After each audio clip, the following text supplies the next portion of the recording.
এ মাসে আল্লাহ আমাদেরকে অত্যন্ত মহব্বত করে সম্মান করে ডাকছে, ইয়া আইয়ুহাল্লাযীনা আমানু কুতিবা আলাইকুমুস সিয়াম, হে ঈমানদারগণ তোমাদের উপর রোজা লিখে দেওয়া হয়েছে।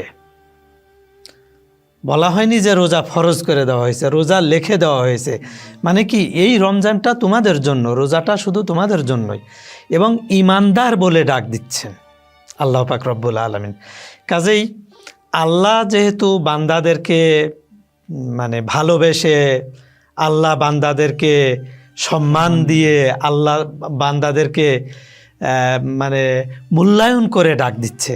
আমরা কোরআন শরীফে দেখি কোথাও কোথাও বলা হচ্ছে ইয়া আইয়ুহান নাস, হে লোক সকল, কিন্তু এভাবে বলা হচ্ছে না সকল মানুষ।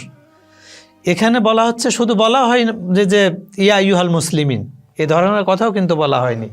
ইয়া আইয়ুহাল্লাযীনা আমানু, তার মানে কি, এ মাসে যারা আল্লাহর ডাকে সাড়া দিয়েছে এরা ঈমানদার, এরা পরহেজগার, এরা দিনদার।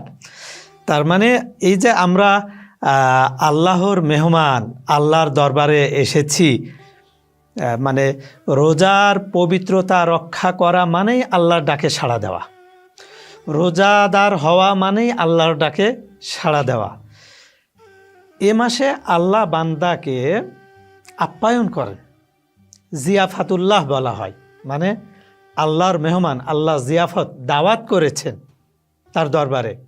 আল্লাহ পাক রব্বুল আলামিন ডাক দিচ্ছেন ঈমানদারদেরকে। তার মানে প্রথম পরিচয় হলো যে এই মেহমানদারিতে সাড়া দেওয়া মানেই ঈমানদারিত্বের পরিচয়। আর যিনি ডাক দিয়েছেন সেই দরবারে তিনি যা ইচ্ছা সব কিছু দিয়ে মেহমানদারি করতে পারেন। আল্লাহ সব কিছু দিতে চান, বান্দাদেরকে অনেক কিছু দিতে চান, কিন্তু আমাদের গ্রহণ করার অ্যাবিলিটি না থাকার কারণে, ক্ষমতা না থাকার কারণে আমরা অনেক কিছুই পাই না, অনেক কিছু থেকেই বঞ্চিত হই। এমনটা নয় যে না আল্লাহ মানে দিতে চাচ্ছেন না, বা আল্লাহ সংকীর্ণতা বোধ করছেন না, যে কেন দিব, বান্দা কেন এই করেনি সেই করেনি। না,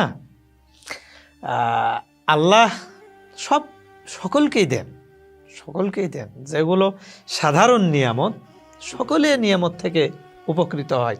কিন্তু রমজান মাসে ঈমানদারদেরকে এই রোজা মতো উপঢৌকন দেওয়ার মাধ্যমে তার দরবারে জিয়াফত করে, দাওয়াত করে তিনি চাচ্ছেন এই মাসে বিশেষ রহমত করতে, বিশেষ বরকত দান করতে, বিশেষ কৃপা দান করার জন্য। তো কাজেই এই যে আমরা শুনি যে এ মাসে আল্লাহর দরবারে আমরা মেহমান হই, অত্যন্ত সঠিক ভালো জিনিস। এবং এটা আমাদের মাঝে এই মেহমানদারিত্ব থেকে, মানে আল্লাহ যে মেহমানদারি করেন, আমরা যে মেহমান হয়ে তার দরবারে যাই, আমাদেরকে পরিবর্তন করতে হবে। আমরা আল্লাহর সান্নিধ্য অর্জনের জন্য নিজেদেরকে প্রস্তুত করেই তার দরবারে যেতে হবে।